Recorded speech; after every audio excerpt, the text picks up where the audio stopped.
Let's learn how to do this.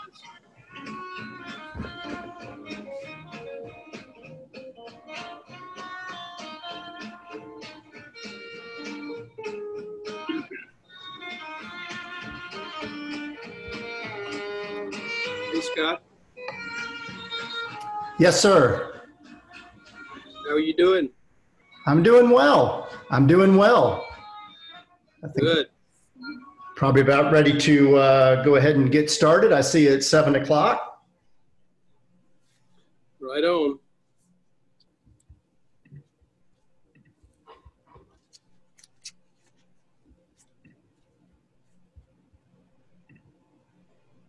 There he is. Cheers. Yeah, cheers. Sante. Yes, indeed. I'm going to set my, make sure my, 1 second, my headphones are working properly so we can hear everyone.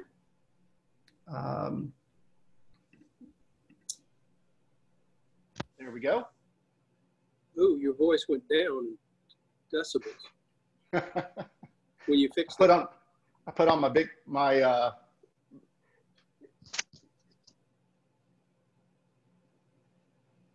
okay, how's it sounding now? About halfway back to where it was to start with.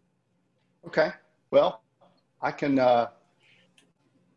change that. Let me do this. I mean, fine if that's where you want to be. Yeah, I can put it back through my computer.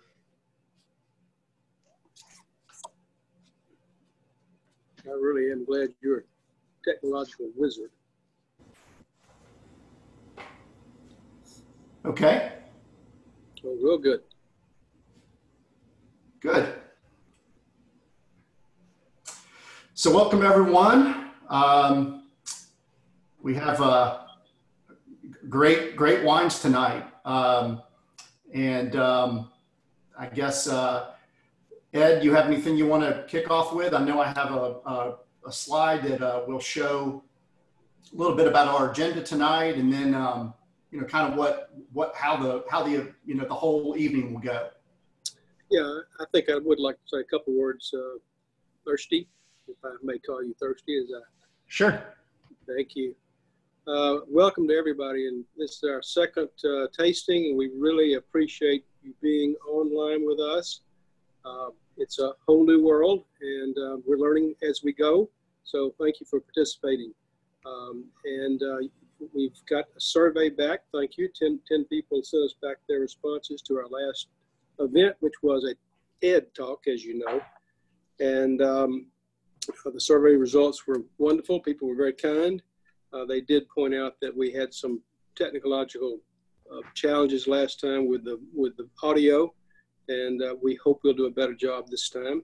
We do want to hear from you. We want to know what we're doing well and what we're not doing so well, so we can always improve. That's always our intent. And I hope everybody is doing well and healthy and not a victim of spousal abuse.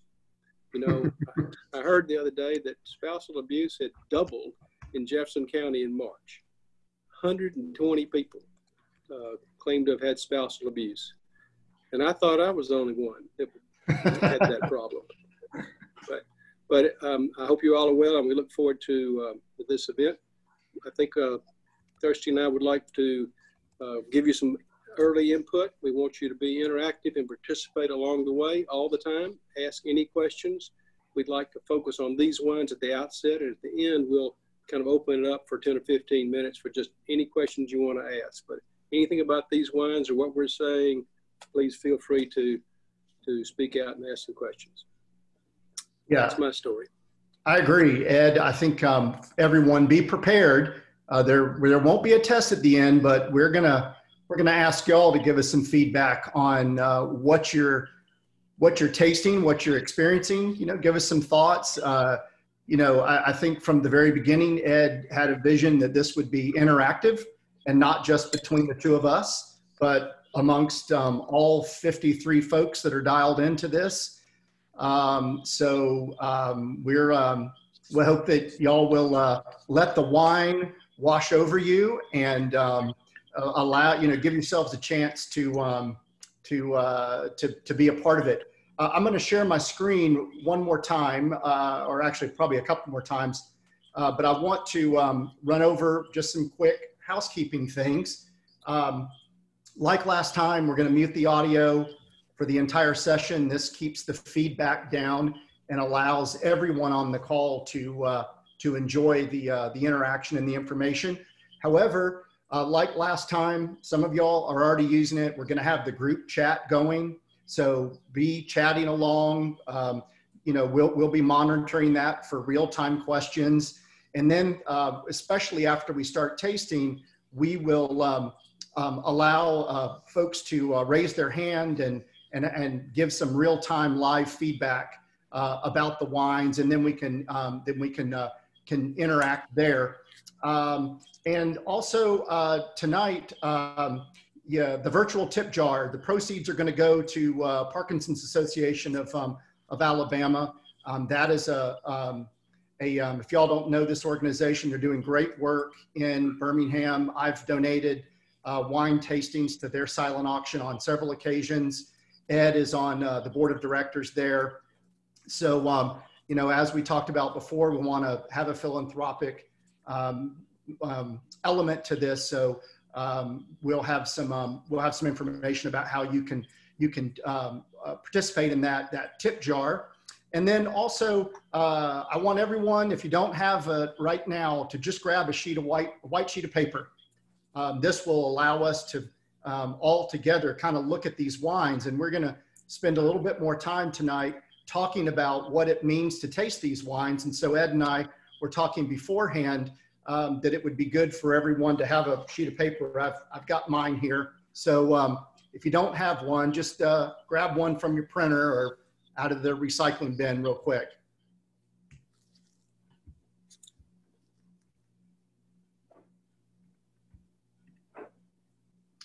And then in terms of the agenda, so we're going to, Ed and I are going to chat a little bit about the Rhone Valley, where it is, what's important about it, and then we're going to taste and discuss the two wines we have tonight. We've got the Licence, which is mostly a Grenache-based wine from the Southern Rhone, and then we've got the Guigal Côtes du Rhône, which is, again, primarily from the Southern Rhone, but a blend mostly of Syrah that really gives an homage to their family's their historic work in the Northern Rhone on those incredibly steep slopes in Côte-Rôtie and Hermitage. And then the last part of it will be a Q&A. So I guess what we'll do, Ed, if it's okay with you, is we'll just maybe, if you might want to say a few words about the Rhone Valley, maybe why it's important to you, and maybe a little bit about why you chose these wines. Well, thank you, Scott. Yes, I'd love to talk about the Rhone Valley. I have been in that neighborhood 7 times since 2004, my wife and I, and we've had an incredible time every time. We've stayed in a village called Bonnu, which is a little to the east of Evian, and we have gone all over this area we're going to be talking about. We've taken other people there. We've enjoyed it. It's just an incredible part of the world. History all the way back to 1 AD, Roman remains, beautiful old castles and estates, forts. A couple of things I'd mention to you is that there Châteauneuf-du-Pape is a place we'll be talking a little bit about. There's the remains of a palace built in the 14th century for the popes, and it's a beautiful part of the world. You saw these stones on the first slide that Scott will talk about here in just a minute. But there's so many things to do there. There's a mountain called Mount Vaucluse, and near there is the village of Fontaine de Vaucluse. And the mountain is, I don't know, 1,000 feet high maybe, and it's there's a big plateau at the top of it. So what happens is all the water that lands on that plateau comes down through the rock and comes down and out at Fontaine de Vaucluse. So you've got this big mountain sitting there, straight sheer cliffs, and all of a sudden there's this huge torrent of water coming out. It makes it crystal clear. You can go bring your own lunch there and sit by the riverside and have a picnic. It's just, that's the kind of thing that you can do in Provence, and the thing that is so much fun. There's a restaurant in Gigondas, which you'll see where that is shortly, that Mary and I go to every time that we go to that part of the world. It's unbelievable. Everybody we've taken there said it's the best meal experience of their entire life. Wow. You're sitting outside in a garden for lunch. You can see all the way down the Rhone Valley. The service is impeccable. The food's incredible. The wines are wonderful. It doesn't get any better than that. So this is the area where these wines come from that we'll be talking about. And there's so much to do and so much to see. Yeah. And I'll just mention just one other thing about that. There's a great movie that you should see called A Good Year. Oh, yeah. Yeah, 10 or 15 years old now. Albert Finney and Russell Crowe.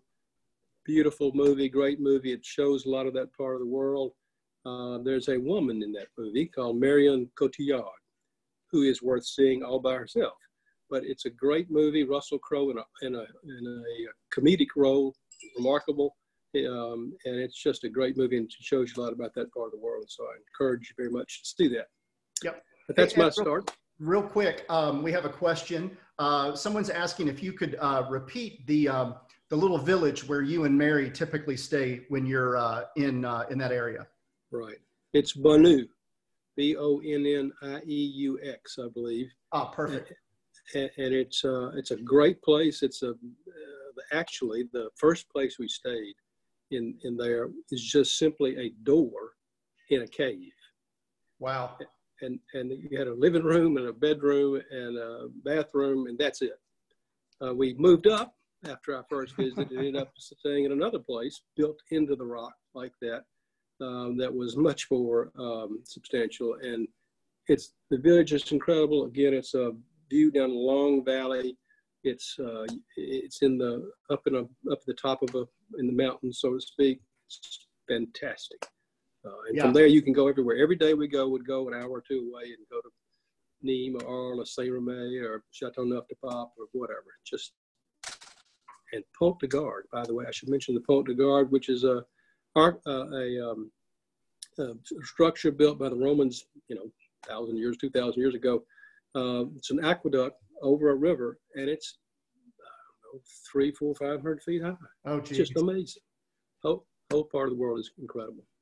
Well, Barton has just said that we all need to see Le Beau, and I actually stayed at Le Beau in Aix-en-Provence, and I'll tell you that's one of the most beautiful hotels or places I've ever stayed in my life. And Ed, just watching you talk about this, I think it's worth noting. Let's see, we have 58 people signed in, so let's say that we've got 80 people on the call. We could charter a plane. I mean, there's a Delta flight sitting over on the tarmac. We could probably get over to Marseille or to Paris for about a $200 round trip. We could be there in the morning if y'all want to just have this wine and just get on and go. I think that's a great idea as soon as they open up France. We would love to do that. That'd be fabulous. Well, one thing I'd actually, before we move on, Ed, because we're going to kind of take a slightly deeper dive tonight in the analysis of the wines, not too technical, but really spend some time thinking through the hows and whys of tasting wine, and then what makes these wines special. Something I forgot to ask last week, but the last time we were on doing the Burgundy, but you had mentioned in one of you were talking about something about your experience and how your passion was ignited around Burgundy and wine collecting. And you mentioned an experience in New York City, I believe. And I wondered if you might share with us just, a little more context in terms of how you became, passionate about wine and collecting wine and learning more about wine. I think that just might help as we all go forward with these future wine tastings.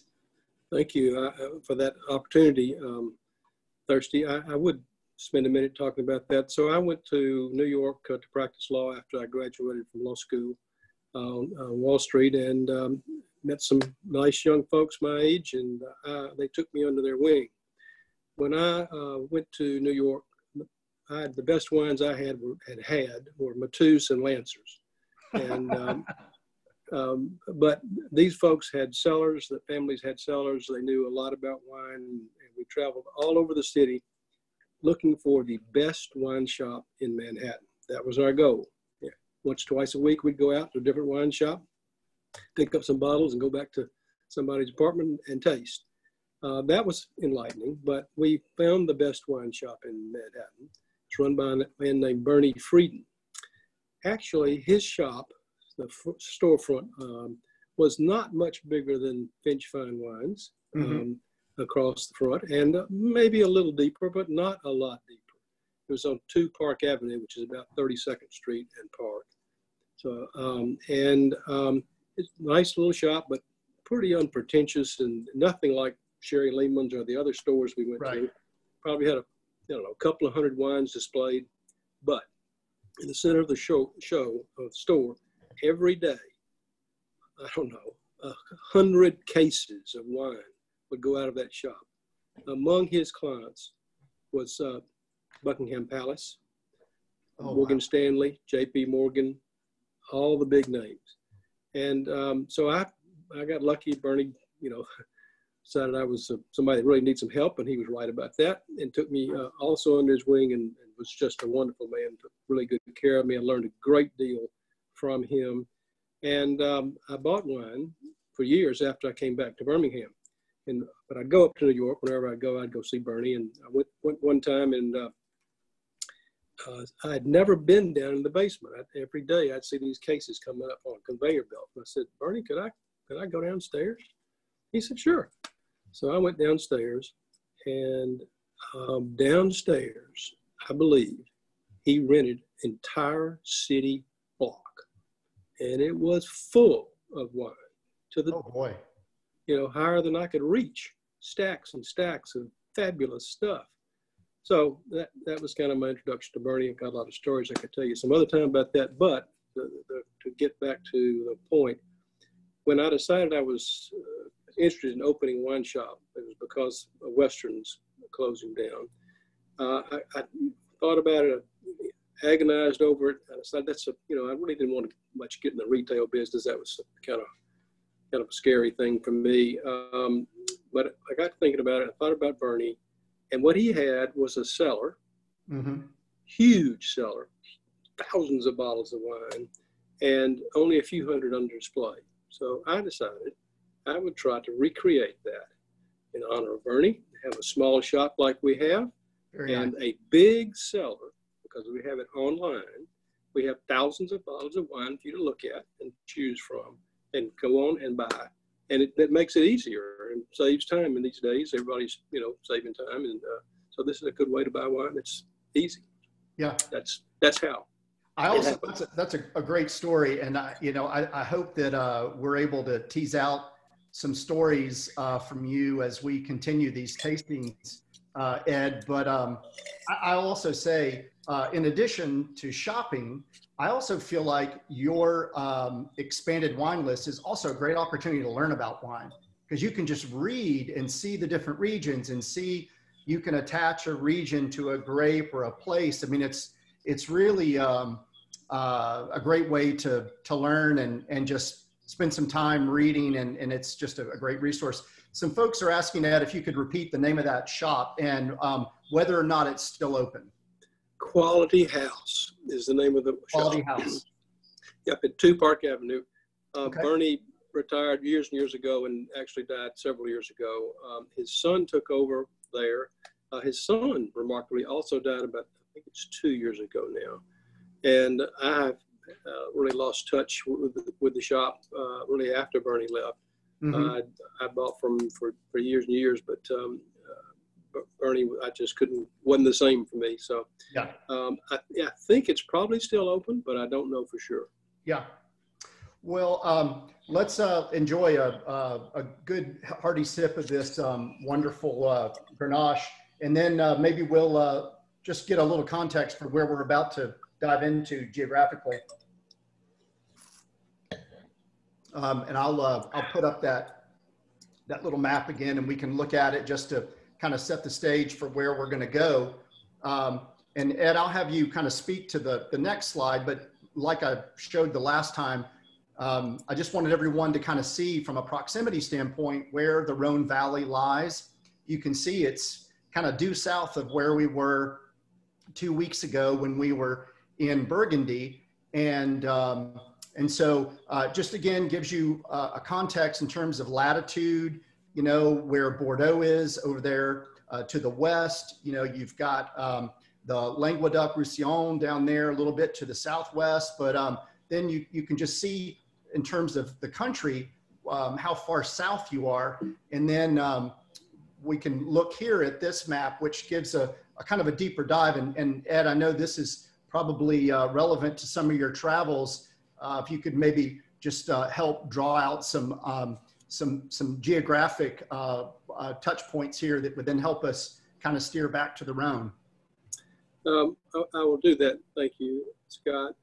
So the map that is on the screen right now is really a map of the Provence region. You can see the city of Aix-en-Provence, and you can see down in the right-hand corner down here, Scott. Yeah, the Côtes de Provence. That's not just where Provence is. That's where the Appellation Contrôlée says wines that come from there have to meet certain conditions. But basically, this whole area that you see on the map today is Provence. And you can see Avignon there. You see Côte de Luberon if you were in the northeast corner of that part down here, down further down, Scott. Yeah, Côte de Luberon right here, below Côte d'Intu. That's where Wanu is. Mm-hmm. So you've got about 45 minutes to get to Avignon, another 15 to 20 minutes to get to Châteauneuf-du-Pape, and then to the other Côte du Rhône villages, Gigondas, Baccarat, etc. on the map. But there are a host of mountain ranges, and in this area, there's Les Baux in Provence is in a remarkable little mountain range you have to go through to get to it. So that's the area where we'll be, and the pink is where the official Côte du Rhône villages are, and that's where these come from. Mm-hmm. I've also, if anyone out there is a cycling fan, the Tour de France goes through this part of France every year, and one of their big mountain climbs is Mount Ventoux. And boy, it's just beautiful. I mean, they're agonizing, just killing themselves on the bikes, but boy, the helicopter coverage is absolutely gorgeous. Just gorgeous. It is. Tough climb. Yeah. I mean, it's like, going up to the surface of the moon once you get to the top of those things. So I guess, Ed, over here on the this more detailed map of the Rhone, I guess, it's probably worth pointing out that there at the top of the northern point here in the northern Rhone is where the Guigal family has been making wine now for 3 generations. So they primarily make their benchmark wines coming out of those really, I don't know this to be a fact, but I've always heard that those are the steepest vineyards in all of France are up there around Hermitage and the Côte Rôtie. I mean, the pictures that you see of that area are absolutely stunning. It's hard to believe that they actually can cultivate and work the vineyards in those slopes. And then you see, obviously a place like Condrieu and Chateaubriand, which is famous for Viognier. So they do those white wines there. And then you see all of those famous appellations that you know and love if you're a fan of the Rhone. And then getting down in here to the south, where, like Ed was saying, you have like Châteauneuf-du-Pape and Gigondas, some of these places that, you know, are just make phenomenal wines and look like absolutely beautiful, beautiful spots. Great part of the world. Yeah. Well, why don't we, Ed, why don't we dive into our first wine, this Licence. I shared with Ed when we were talking about the wines earlier this week that Grenache is one of my favorite grapes. I just love this grape. I love it from the south, the southern Rhone, and I love it in Spain where it's Garnacha. But this is just a really fun kind of wine. So, Ed, you have anything you want to say about this in particular, about Licence, before we kind of look at the color and talk through it? Well, not so much about Licence. This is a sort of a trade name that a wine merchant in New Orleans has created. He owns a major importer and wine shop in New Orleans. Martine's been there for a very, very long time. And he has, as some other people like Kermit Lynch, who started their business as a wine shop and then grew to invest in and perhaps even be involved in a winery. This fellow's done that. So this comes from as Thirsty said, in that part of the world, and is principally the Grenache grape. In fact, I think it's like 75%. Is that what I remember? Yeah. 75%, right. And right.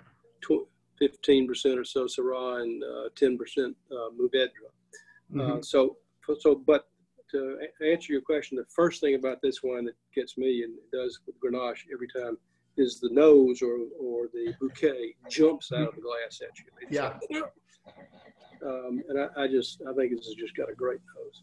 Yeah. I know this is a favorite of yours, so I'll let you talk a little about it. Yeah, well, I think the first thing I'd like to do is, if everybody kind of gets their piece of paper, let's hold these two wines together. You're talking about wines from the same region. I guess the way I'm holding that looks a little odd, but we'll work with that. You know, you can see to me, there's a real color difference, at least in my lighting, that Grenache is a little more translucent than the Côtes du Rhône, which is about the opposite. It's about 75% Syrah with about 20% Grenache and then Mourvedre. So it's got a little more oomph to it. So you get more color.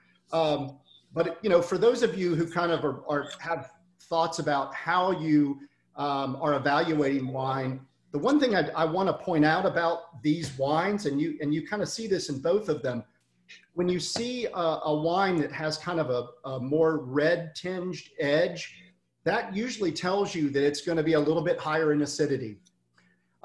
If you see a wine that has more of a blue tint around the outside, that usually means that it's lower in acidity.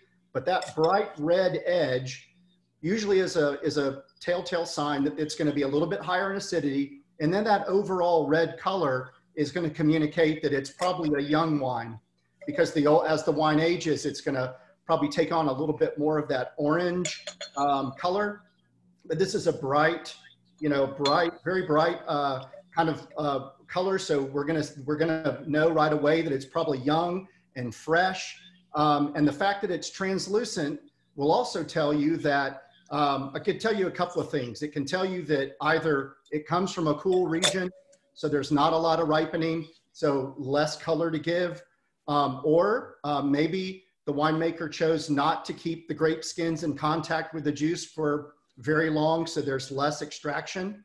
But it can also tell you that the skins of the grape are kind of thin, and then it just doesn't have a lot of color to give. So those are just kind of a few things that you can tell just by looking at these. And if you were to compare it next to the Côtes du Rhône, that's much darker, you can tell that for some reason, whether it's the Syrah is a bigger, kind of a grape with more of that, those pigments that leach into the juice that give it that color. It could be that there's more ripening, and we'll kind of confirm that when we taste it. But those are some of the things that I definitely wanted everyone to know, whether you're enjoying a glass of wine after work or you're at a restaurant. there's a lot that you can tell just by looking at the wine. Yeah, the color really can tell you a lot about the grape, and the Syrah grape is a thicker skinned grape, thicker than the Grenache. So it, as Thirsty said, it imparts more color to the wines.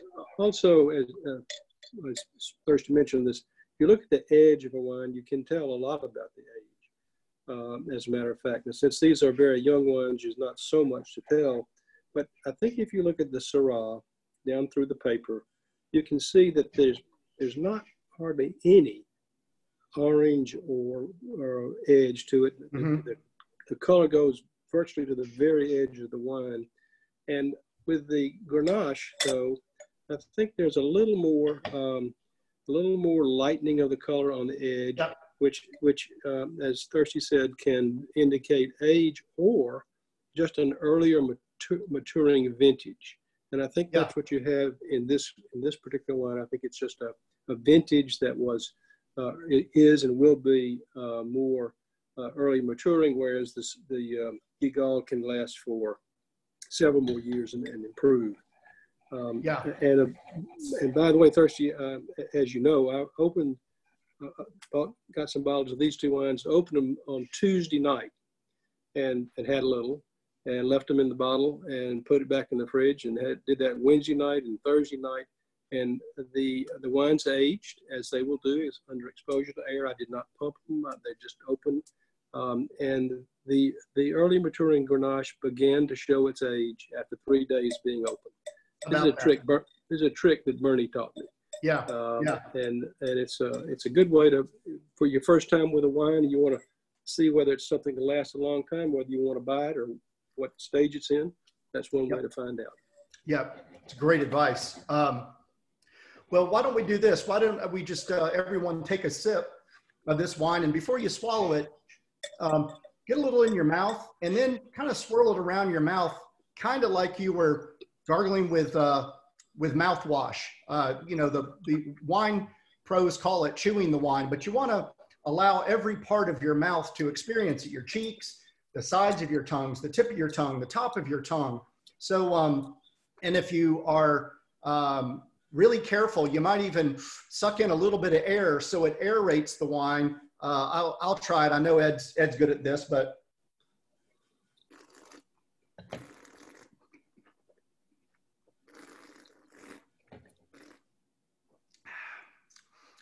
and well done.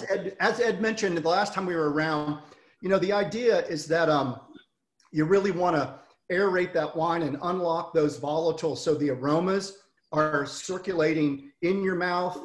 And as you breathe in, they're coming up through your nose. They're activating that little, little hot spot of nerves here that triggers all of your taste memories and sensations. I know what I'm getting with this wine in terms of aromas and flavors, and I'm happy to talk about it, but I sure wouldn't want to influence anyone's what they're experiencing, because this is totally subjective. I don't want neither myself nor Ed to say toasted aloe vera or wet pencil shavings, and everyone feels like they have the same thing. So anybody have say an initial aroma that that triggered in their brain when they first smelled it, or maybe a flavor or a sensation that triggered something as they took a sip? Anyone want to offer up a comment? You can send it through the group message, or you can raise your hand and say it out loud if you want. Yeah, toasted aloe vera was a joke. It's just shows some of the absurdity of wine tasting. Yeah, of wine tasting. Don't take it so serious. I mean, I guess for me, one of the things that I definitely got from this one is there was on the bouquet or the aroma, there was a kind of a dried herb that was really wonderful, kind of spicy. There was a little kind of cinnamon, some strawberry jam was something that I thought about as I was kind of had my nose in the glass. And then, you know, I think one of the things that I love about Grenache is that raspberry, strawberry, some of those flavors of the grape that are just, you know, I think it just kind of has that wonderful fruitiness as a flavor. I have some more things that I think would be interesting to talk about. But again, anyone else want to kind of maybe throw out some things some flavors they experienced?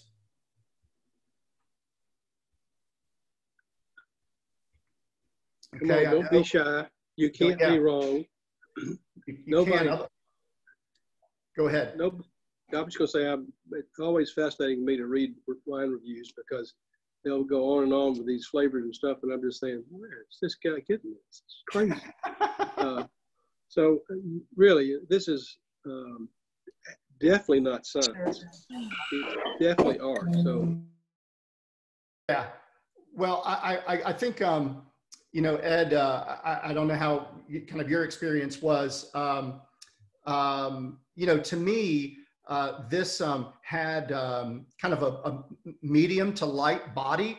You know, when I think about body, when I talk about wine, I think about, I try and, especially for new wine drinkers, I try and have them think about milk, kind of like, you know, fat-free milk, 2%, up all the way up to whole milk.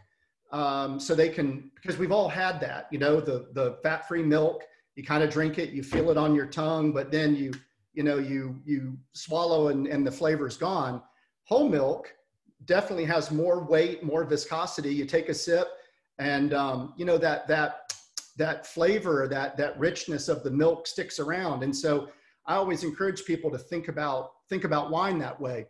And that's definitely the way that I think about this Grenache. I think about it more like 2% milk as opposed to the Côtes du Rhône, the Guigal, which was a little more full bodied. But this to me had, you know, made my mouth water.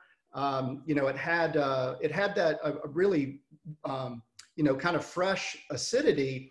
And the other thing is that the tannins were very, very soft, very subtle. I know they're in there, but I didn't get that, you know, kind of tongue cheek drying feeling that you know, you get from a bigger grape like Syrah, which just has thicker skins, more of those phenolics, more of those tannins. This one was a you know, much more smooth, not oaky at all. And, you know, to me was probably a little bit more similar in style to maybe that Burgundy we had a couple of weeks ago. Totally different grape, but, you know, just, you know, in terms of the kind of a softer feel on my palate versus something a little more robust and full bodied.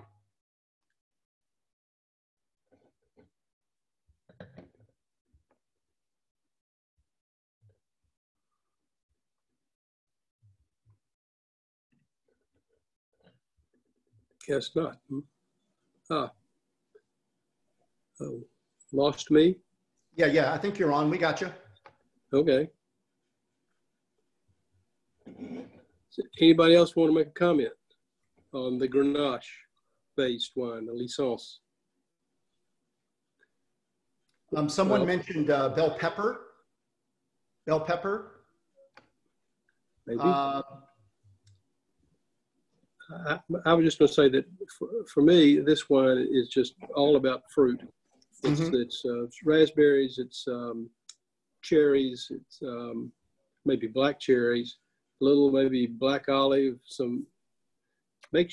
Having been there often, makes me think of Provence because it's got some of the herbs de Provence kind of characteristics to it. I think it's got a little more acid in it than the Syrah does, and not as much tannin. But I love it, of course. Yeah, I mean, to me, I think this is, you know, a wine that I just would love on a Tuesday night with a pizza or with burgers or a charcuterie platter. I mean, this is just a really nice, easy drinking wine for sure. It's very delicious. And not to mention that it's in this liter bottle. It's a great value. I mean, there's just everything is right with this wine to me.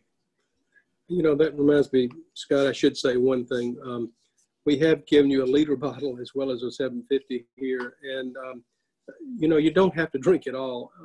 In fact, this is my time to throw out the pitch for buy a half bottle of wine, drink it, enjoy it, rinse it out, keep it, and save your wines that you have left over after tasting. If you don't want to drink a whole bottle, drink half of it, pour the other half in a half bottle, stopper it up, and it will stay good for a couple of days. So with this big bottle, I want to be sure everybody thought about it. You don't have to drink all of it at one time. Yeah, and that's a great point, Ed. And I think the other thing that's important for folks to understand is wines that are higher in acidity will actually last longer. So a red like this that is a little bit higher in acidity, that freshness will it actually acts as a little bit of a preservative versus a red wine that has less acidity might oxidize a little bit quicker. And Ed, while we're talking about aging, one of the things that I think is interesting about this wine, again, talking about the uniquenesses of Grenache versus Syrah, is this wine is fermented in concrete fermenting vessels, whether it's an egg or a big square concrete vessel. But I think that for a lot of people, they don't think about concrete. It's kind of like the midway between stainless steel, which is totally inert, and oak, which gives off flavor, it gives off color, allows for the exchange of oxygen. One of the things that's unique about Grenache is it's real susceptible to oxidation. And so it's a pretty finicky grape, and allowing it to ferment in a concrete vessel, the little divots in the concrete allow for a little bit of that maturation during the fermentation, but keeps it so, it still preserves the grape, as opposed to something like Syrah, which can handle some of that oak aging. And it's actually a grape that probably does a little bit better with some contact with oxygen. So that's another kind of unique aspect, I think, of a lot of these Grenache-based wines from the Southern Rhone, is a lot of them are see concrete as the place that they're fermented. I just saw a question on the screen. It didn't play at all of it, but about my comment about more acidity in the Grenache than in the Syrah. And I do think that it is. I'm not saying it's really high acidity in the Grenache. It's just more than there is in the Syrah. To me, on the other hand, the Syrah has more tannin, which you really taste in the front of your mouth, as Scott said, and under your lip is a particular place you recognize it. It'll really get to you. Yeah. If you've ever had I'm not saying that the Grenache is high in acidity. It's just got really good acidity. You need good acidity in wine. Wine's got sugar in it and acid. It's that balance that you're looking for between fruit and acid and sweetness and alcohol. I think I guess my last comment on the Syrah, because we do want to move along, is it seems to me that it finishes with a little more sophistication than the Grenache does. For sure. It's kind of smooth on the back end. And I guess one other comment that I'd say that's important to me is, after you take a sip of wine, how long the flavor lingers in your mouth is what is a real great marker for a high quality wine. If you can still taste, that means of course breathe, but if you can still taste that wine in your mouth 30 seconds, a minute after you've had it, you probably drink some great stuff. Yeah. And it'll do that. Yeah, it's kind of the wine that keeps on giving, that lingering flavor. That is, people usually identify that as something that's really identifies a great wine, not necessarily expensive, just a really well-made wine where you have that lingering presence of flavor. And any other comments about the Grenache before we move on to the Syrah? Well, Ed talked us a good bit about, some of the nuances of Syrah. You're definitely in another ball game. We talked about this on the Pinot Noir call, but on that tower of power from most light-bodied grapes to the most full-bodied grapes, Syrah is at the top. This is when it's by itself, like you get in the Northern Rhone where they're 100% Syrah. That's when you need to pull out like the roasted leg of lamb or the grilled lamb chops. You need something with some fat and some flavor to stand up to those big wines. But what's really cool, and Ed, you might say a few words about this because you've traveled there. This Côtes du Rhône, the Yves Gall that we're going to have seems to be a little bit more indicative of that classic GMS blend that you see a lot in the Rhone there, that Syrah, Grenache, Mourvedre. What is it that makes those three just play so well together like peanut butter and jelly? Yeah, it's great. I don't know of course, the technical answer to that, but the Grenache always gives perfume. The Syrah always gives backbone and tannin. Yeah. And the Mourvedre, a fickle grape, difficult to manage, but wonderful when blended well. And it gives it just gives a perfume itself. It's pretty interesting. Yeah. The Chateauneuf du Pape area where these kind of wines come from, they have a place there called Beaucastel, Chateau Beaucastel. Wonderful place. I've taken there a few times. And they blend, you can blend up to 12 or 14 grapes, I've forgotten, in that area. And they blend all of them in their Chateauneuf du Pape, so which is rare. I don't know of anybody else that does. That's right. Mostly, you're right, though, it's the Grenache, it's the Syrah and Mourvedre that people use. More just Grenache only in that part of the world. Somebody asked about that earlier. That's right.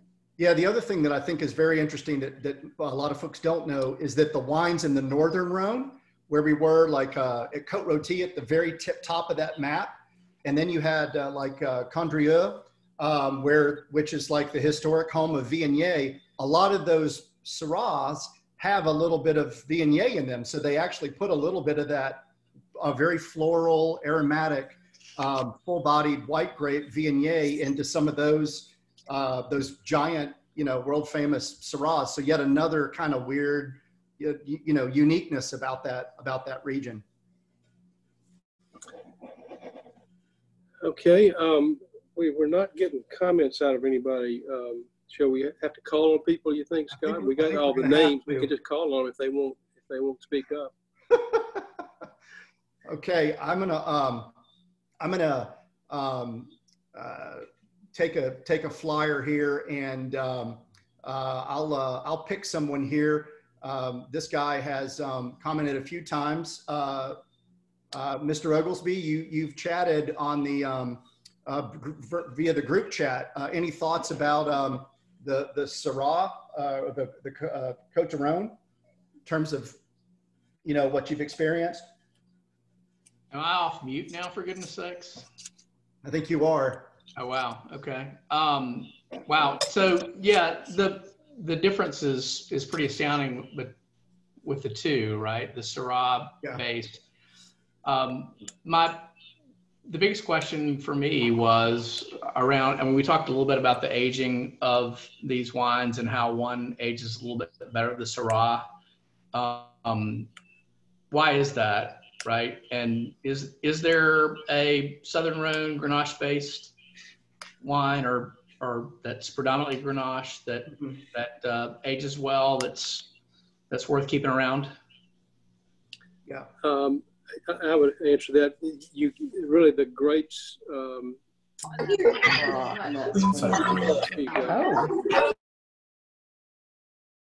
think we lost Ed there again. Let me get him back. Go ahead, Ed. Gotcha. The grapes themselves don't determine necessarily the age. Their aging characteristics. It's very much of the winemaker's how he does it, how long the grapes went before they were harvested, how they were handled. So you can't really say that one lasts longer for sure. Although I guess Syrah probably does last a little longer, generally speaking, than pure Grenache. But there's several great bottles of Chateau de Pop. They're pure 100% Grenache that are 30, 40, 50-year-old wines. I think they go that long. Yeah, So, I guess Ed, from just a baseline standpoint, I guess, because I think Jay had asked this question in the group chat earlier about the higher level of tannins in the Syrah, if that acted as more of a preservative or something that allowed those wines to age longer. So I guess that was probably part of the reference there. Yeah, I don't think it's the tannin that helps the aging. I think it's the acid. That mostly reflects the aging. Thirsty, I saw a lot of people saying, unmute us, like unchain them. We do that. Does that work? Well, when I did, there's too much chat going on. That rush of chatter because everyone's talking, and so you can't hear anything. I'm happy to do it if everyone will. Well, how do they hold up their hand? Usually there's on the where you see the participants area, there's a button that says raise your hand, or you can text us or send a group chat like Linda. If you want to ask a question, I can certainly unmute you and let you ask a question. If that would, yeah, she's got it. Go for it, Linda. You're on. It's actually Gramps is on. So Okay. Oh, Gramps. Okay, Gramps. Hey, Gramps. Yeah, my name's Linda also. All right, between the two, I've noticed, looking at the labels, all right, the Grenache, lower alcohol than the Gigal. And if I'm not mistaken, that the ripeness of the grape contributes to that alcohol level, but then also, of course, the winemaker's style, how much he wants to ferment. Right. Now, Grenache being a lighter style grape, of course, a lot of rosés from the Rhône and Provence tend to be a lot of Grenache in there. But where I'm going as far as the aging you were talking about, would it not also be the balance of the wine between the acidity, the tannin, the residual sugar and whatnot contribute to that longevity that the wine could, besides the quality of the vintage year? Yeah. For everybody who doesn't know, Gramps is an expert. He's trying to bait me and Thirsty into making a gaffe here. It's really not fair, Gramps. But I that's, you know as much as I know about it. Yes, I would imagine that the blend or the balance affects it. If you've got something that's too one way, it probably does have an effect on it. But I really have not, I have not read that, so I'm not positive about that at all. But I believe you would know. Yeah. Well, Ed, back to your point just a few minutes ago about acidity. I mean, if you think about some of the great wines of Germany that can last forever, they have incredibly high acidity levels, which acts as a really phenomenal preservative. So, there's something to that. Yeah, it's remarkable how you think about sweet wines like some of the German wines and the Sauternes and Madeiras that are wonderfully sweet, but they do have acidity that helps balance that sweetness out and keeps the life a good while. Thank you, Gramps. Susan, you have a question? Let's see. Go ahead. I got you, Susan. Yeah. No, I really didn't have a question. I was just kind of making an observation about the difference between the two wines. I don't usually drink either of these types of wines, so this is a real interesting evening for me to get to share wines that I would normally not otherwise drink. And, of the two, the Gigal, the Côtes du Rhône, to me is a much more palatable wine, and a wine that I could see having with so many different kinds of cuisine, and really enjoying the Grenache is not a wine that appeals to my palate as much. And, you know, everyone has different taste buds. In a former life, I taught biology labs, and we did taste tests with students, and not everyone has the same taste buds. So yeah. it tastes good to one person does not necessarily taste good to another. And so you can't fault them for that. But that said, I've really enjoyed tasting both of these that I would not normally have tasted. And of the two, the Côtes du Rhône would definitely be the one that I would buy again.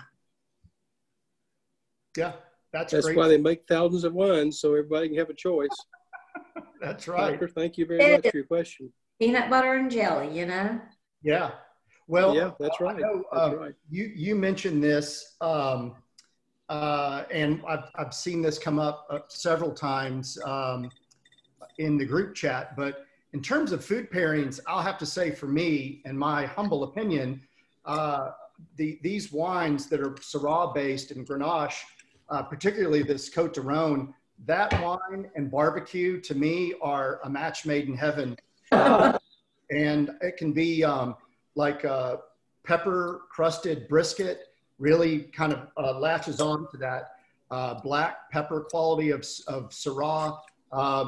But to me, and I mentioned this to Ed again earlier this week, this is my favorite barbecue wine, is a wine from the Rhone Valley. There's something about it that makes it, to me, like one of the perfect wines having to do anything with barbecue. Well, that's an interesting concept. I've never ever paired wine with barbecue, so I'll have to investigate that. Yeah, right. Yeah. Right. Don't just drink beer. By all means, have some wine. Well, I'm not a drinker, but when it's barbecue, it's like Coke or tea or something like that. But I really am enjoying the gaggle of the Côtes du Rhône. Well, thank you for joining us. Well, this has been fun. Yeah, Gramps just said that he likes the Grenache with barbecue and the Côtes du Rhône with a steak. Yeah, that Côtes du Rhône, you need, I guess, like a good old ribeye off the grill is probably the way to go with that, huh? With a little bit of fat and some heft to it, would be a good one. Even potato chips, right, Morgan? That's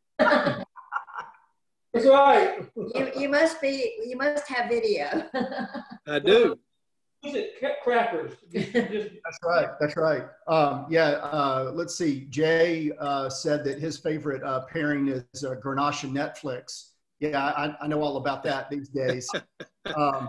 You know, Tim, you mentioned spicy Cajun food. I'll say this while we're talking about it. Spice, like pepper spice, is amplified in the presence of full-bodied red wines. Tannins tends to dial up the spice and make it feel hotter. So with spicy foods, whether it's spicy curry, spicy Thai food, spicy Cajun, you know, a wine that's got a good bit of acidity and maybe just a light little bit of residual sugar helps to kind of saw off the rough edges of that heat. So if you want to just like really dial it up and you know, blow your ears out, the Syrah and spicy Cajun food would make it like up the heat. But that's probably why you see like a lot of Rieslings or Pinot Gris served at Asian restaurants, because it helps to kind of come alongside some of those spicier dishes. But great question. Somebody asked about one, the steak he's just cooking. So either one will work, but I'd go with the Syrah. Hey, Ed, before we go, Barbara asked, what causes wines to oxidize? Do you want to talk about that? Well, what causes wine to oxidize is contact with air. I'm sure she's asking a little more of a question than that. What it does, it breaks down the wine. Air does over time, and that's why you should breathe the wine, because it will help it release its aromas and bouquet to you, and it is important to do that. Long-time exposure to air in the case of these wines, you know, if you have them open and sitting in a glass, the next day it won't be so good. Yeah, frankly. It's kind of like a bell curve. It enhances the wine, but then at some point you kind of get diminishing returns. And I think, Barbara, the way to think about it is when you peel a banana, you open an avocado, all of those things oxidize so quickly. And in terms of the wine, if you think about the way that you preserve, say, an avocado, you put some citric acid on it, lime juice, lemon juice, that helps to curtail or slow down the oxidation, which is what some of these acids do in some of these high acid wines. But to Ed's point, you know, the minute it's in the presence of oxygen, it's beginning to you know, have that, you know, oxidation effect. It'll enhance the wine to some point, and then it, you know, kind of goes downhill and begins its trek toward vinegar. To demonstrate that point, I've had some very old wines from time to time. You know, will be 7,500 years old, and you open those wines up, an early, you know, 1900 Bordeaux today or something like that. You open it up, it will be good for about 8 minutes. Yeah, and then it goes. It's wonderful, and then it's gone. It's remarkable how that happens. Yeah, and it's funny. I mean, I haven't had that experience yet, but I've read, you know, when these sommeliers or folks get together and open a really special old bottle of wine, that it's literally, you have to capture it right then, because then it just kind of falls apart within a matter of minutes. Let's see. Adam asked if we should open wines that are higher in acidity further in advance, if that does anything to help them. I think for me, the length of time of decanting is pretty much dictated by the age, not so much the grape. Right. And so it's kind of like Thirst just said, bell curve. For a very young wine, the sooner you open it, the better. As the wine gets older and older, then the shorter the time frame needs to be. So, but it's mostly the I don't think it's so much the grape as the age of the wine that really matters. Yeah. I want to do two things. One, I'm not, Thirsty can do this. I'll stay as long as anybody wants to ask. Somebody asked in the survey we sent out, asked us to limit it to 1 hour. And if you want to leave, you absolutely certainly can leave. I'll stay as long as necessary. But I want to mention one thing about this wine, this Guigal wine. So Guigal, this firm, was started in 1947 by the current manager's father. And the senior, Mr. Guigal, after, I forgot how old current fellow is, but when he was very young, 30 years old or so, his father went blind. So all of Mr. Guigal's wines today, with the exception of his Côtes du Rhône, the label is also in Braille. So you can, if you touch one of his more higher end wines, you can read it in Braille. Every one of them, which I think is a wonderful tribute to his dad.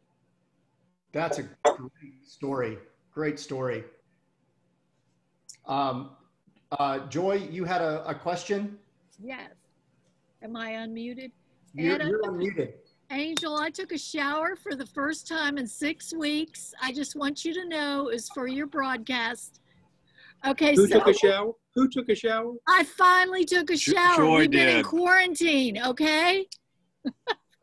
Fantastic. Price, what have you been drinking all that time? Must have been something strong. He keeps drinking. He wants me to drink more. Go ahead.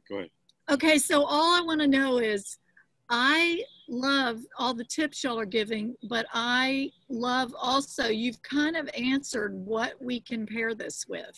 And that's always a biggie. And like what kind of yeah. foods? And I have a question to follow up, on. So go ahead, Ed. Go ahead. And no, I wasn't going to answer it as a statement. I thought you're perfectly right. You can, and we will have more tasting. We'll have a pairing tasting or 2 or 3 in the future that just focuses on pairings. Yeah. That'd be great. I've got a quick comment, if I may. Sure. And this is not a paid advertisement, but Ed, I so appreciate this because I think we all go out and buy wine and I'll speak for probably most of us. You kind of go, you get to the store, you get a little blank, you know, and you're like, what do I buy?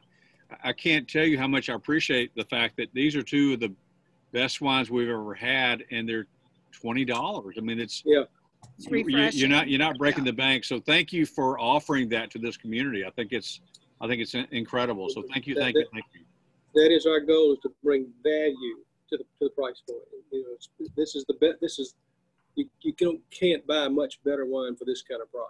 You can pay more and get perhaps better quality, but that's what we're trying to get every time, is quality, price to quality value.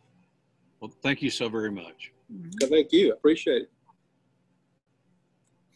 Well, Ed, I'll just say, I'll echo your sentiment. I have a little bit of wine still in my glass, so I'm willing to hang around and answer some more questions. And I know I just sent this out on the group chat, but Ed and I just want to say, you know, thank you for everyone who joined us tonight. We appreciate your support of a fantastic locally owned wine shop, and just love the, you know, I guess maybe it was about the time we hit the Syrah, about 7:35. I think everyone kind of perked up and the wine kind of washed over them a little bit more, and they were less apprehensive about sharing their comments, but it really does make it a lot of fun. I mean, I can't speak for Ed, but I mean, I learn something every time. And that's one of the things I love about wine is I know you'll never know it all, and you're always going to get a tip or some really neat insight from other people. And that's what makes this whole back and forth a lot of fun.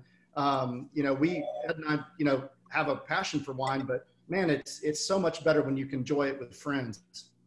Yeah, and you know, I let this get away. I made a promise in our emails that we were going to do something tonight, and I failed to get to it in a timely fashion. We're going to have a wine taste now, a blind wine taste. So if you're with your partner, if you got a partner there, one of you close your eyes. I'll count to 5, and you close your eyes. The other one swaps around the glasses several times, and then you see if partner number 1 can ID which is which wine. So, okay, we'll count to 5. 1, 2, 3, 4, 5. Close your eyes. Partner number 1, partner number 2. Switch them around. Act like you're switching around, but don't switch them around. Whatever you want to do.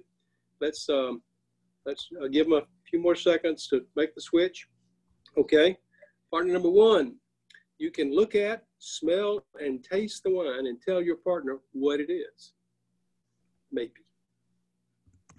So I'd like to hear how people do.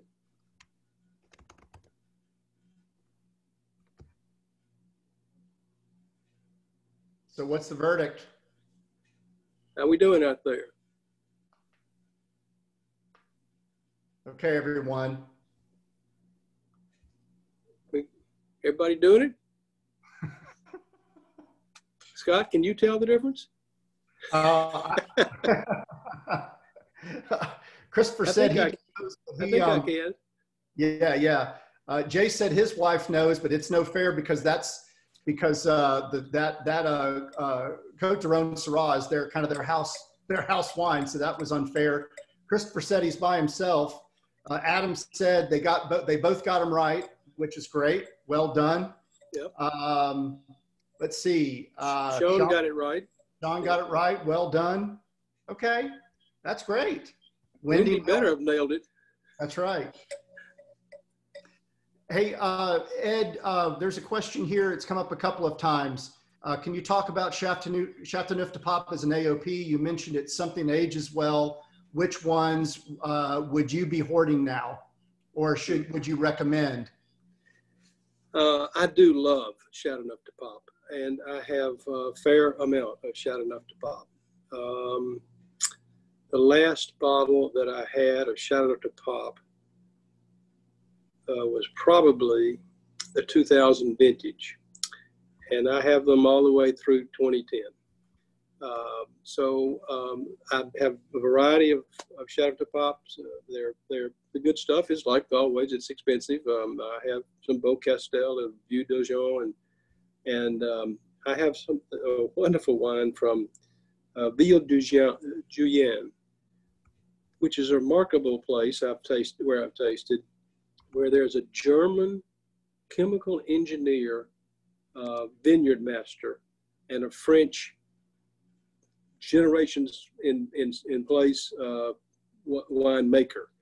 Huh. And so the German is so German and so much of a chemical guy that when he sends the teams out to harvest the grapes, he tells them, you will go to plot X, you'll go to rows 4, 6, and 7. You'll pick only the first half of row 6, the bottom half of row 7, and so on. He's got it computerized. It all depends. Every night, he and the winemaker go back and taste wine and decide what they're going to pick the next day. It's the most incredible thing in the world. But they make some great juice. I mean, wow. Great juice. But anyway, a lot of great shout out to pop producers. Maybe send me an email and I'll tell you more about it if you like. Yeah. Thank you, Jay, for that. Ed, Adam had a question about when building your catalog and your cellar, is there an advantage to having large format bottles? I know a lot of wine collectors collect them in large formats. And if so, is that something that Finch Fine Wines can get if folks are interested? Yes, we can. A, we can get it. B, we don't sell much. People don't buy much of it. I am not inclined personally to buy big formats. The advantage to big formats, the only advantage is they will live longer than the same wine in a 750. They don't taste any better at the outset than the 750. They just last a little longer. And but you got to have enough people to make sure when you open that bottle up that you can drink it. You really do want to finish a bottle, if it makes sense. You've got enough people. So I would rather have 2 bottles of 2 750s and serve them at a meal of 3 instead of just trying to get it all in one out of one bottle. Personally, I got a few that I will use from time to time, but basically 98% of my cellar is 750s. Or actually a good bit of half bottles, by the way. Yeah. Yeah, you've talked about half bottles a few times. That's good to keep in mind. Stephanie has mentioned this a couple of times now. She's saying that the Licence, now that has had a chance to open up a little bit, she thinks it's just a phenomenal wine. That and Joy. What was her name? Joy has asked now, I guess going back to our original idea of chartering a plane to Rhone. She wants to know if you'll lead a trip there. I know. I'd love it. I know Jay already said that he would sign up. I've seen a couple of other people say that they're on board. So I would absolutely love to do it. It's just so wonderful. I'd do it. Absolutely. When the virus calms down, we'll talk about it. But as to opening wine, and this wine's opening up and tasting better, that it's again a function of when you open them. These wines, if I were to open them tonight at home, I would open these wines an hour at least, if not 2 hours before I serve them. Yeah. And by the way, what I do, it's kind of crazy maybe, but I'll get them out of the cellar, open them up, decant them, and put the decanters back into the refrigerator. So they'll stay cool for those 2 hours. I'll take them out half an hour, 45 minutes beforehand and let them warm up a little bit.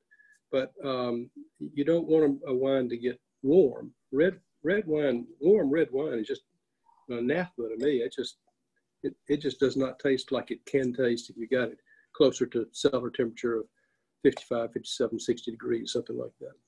Yeah, agree.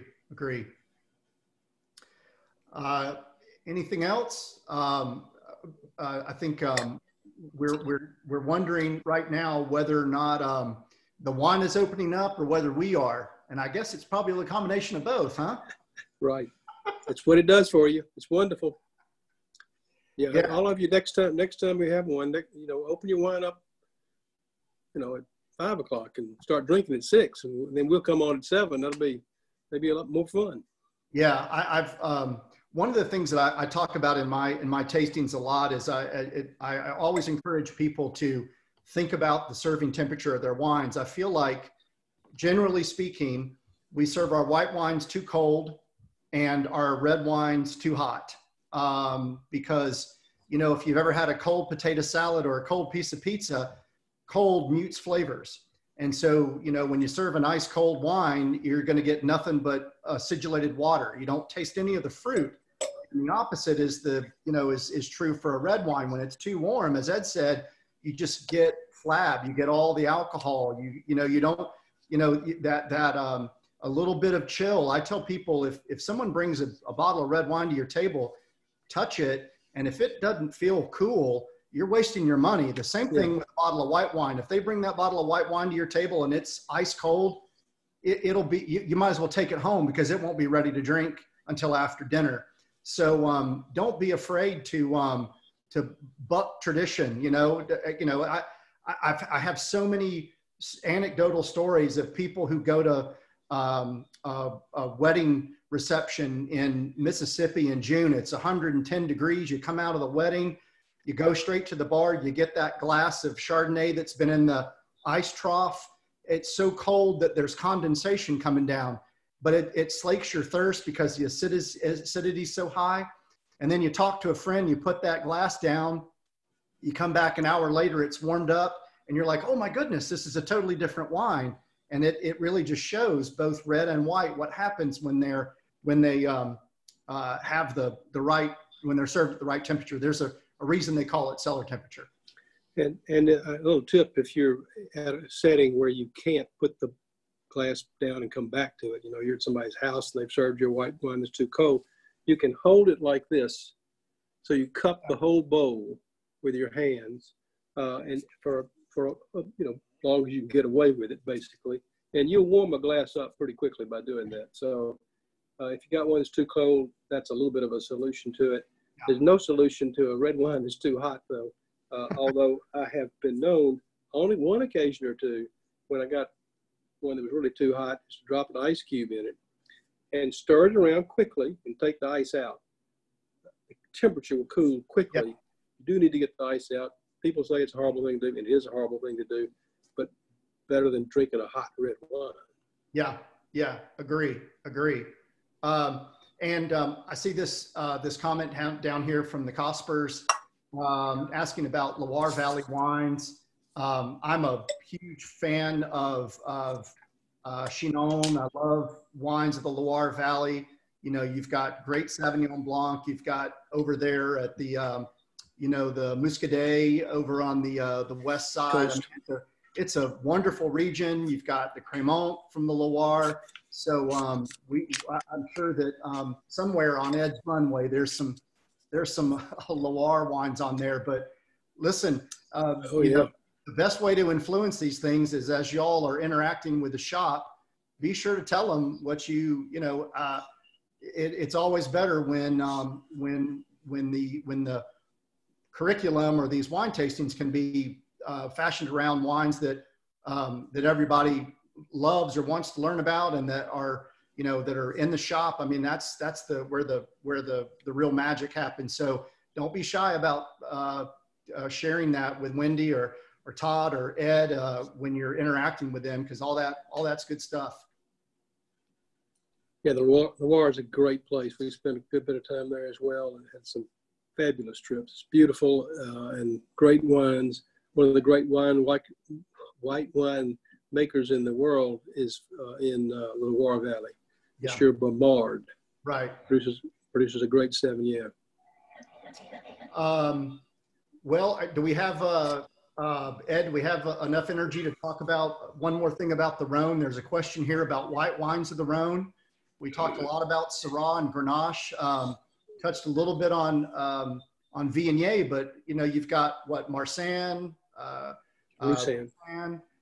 Those kind of three are kind of go together. You see those a lot in white blends, I guess. I don't know a ton about those kind of second tier white grapes. I've had some Viogniers that I've loved, but do you have some stories or some tips about? I have several stories, but the white wines of the Rhone, the northern Rhone, principally, are Roussanne and what did we just say? We're saying Viognier? No, not the Viognier. That's generally just by itself. Oh, We're saying in Marsanne, right. Thank you. Yeah. That blend is classic Northern Rhone white. Make fantastic long-lived white wines. I mean, 20-year, 30, 40-year kind of wines. The Tuesday group, the wine group I've mentioned before, went to Burns down in Tampa, which has allegedly the biggest wine cellar east of the Mississippi. And I'll never forget, we ordered, I think it was this has been 15 years ago maybe, or more. We ordered a 1980 Hermitage by Chave, and we tasted it, and it was okay. It was so okay. Everybody put it down, and we drank the rest of the wine for the night that we were having. And I happened to pick it up before everybody was getting ready to leave, and it had matured to perfection. It was just incredible, and it was pretty old wine at the time, and it was fabulous. White wines up there, great. Viognier is great. Funny story about Viognier. You asked about a funny story. So I went to visit a Viognier producer, a Condrieu producer, up there on the bluff. Those vineyards are way up high of the Rhone. You really look down way down the valley up there. And Mary and I got out of the car, and we heard this terrific German Shepherd kind of bark coming towards us. And I thought, my gosh, we're going to be eaten alive right here. And Mary, I have to drag poor Mary. I do drag her along to these events, and she thinks she's going to die right here on this spot. And just before the dog eats us, this voice yells out, I've forgotten the dog's name, bullet, stop. The dog freezes. And this lady comes out behind the gate. She's in her bathrobe at 2:00 in the afternoon. Mrs. Montilla, who has one of the greatest Condrieu producers in the world, has stopped this dog from eating us, and then proceeds to give us this incredible tasting in her bathrobe because she can. She owns great stuff. She produces great wine. She's rich as a Croesus, and so she can meet people in her bathrobe if she wants to. Yeah, we should all be so lucky. Yeah. Ed, I actually have a question for you. Since you mentioned that great story about the grandfather, Etienne, I think was his name. One thing I read about them is the gentleman who's their current winemaker. When I think about winemakers blending wine, I think about them, making the juice, kind of doing their blend, and then they put it in, a barrel, and it comes out and it's this wonderful wine. But he said that their family tradition is that they vinify the wines, they age the wines, they get the finished wine, then they do the blending, versus letting them, it was just I don't know why I thought that was so surprising, but I just assumed that I never thought that really happened. That I thought that the blending was done and then you aged it together in anticipation of what that was going to be. And he said, no, I blend fully aged wines to get our blend that we want for each vintage. It's one of the great things about wine, in addition, it makes it so complicated, is producers make wines with all kinds of variations in their process. So there's one way you talk about that the Gauls do it. It's shut up at Beaucastel, and shut up top. They taste wine this wine they want to blend every day with different blends for 365 days before they put it together. They are making that, they have a little bit of it, they make a little blend for everybody in the family to taste, and they taste it, okay, that wasn't quite right, we're going to do a little more of this, and they go on and do that over and over and over again until they get the blend they really like.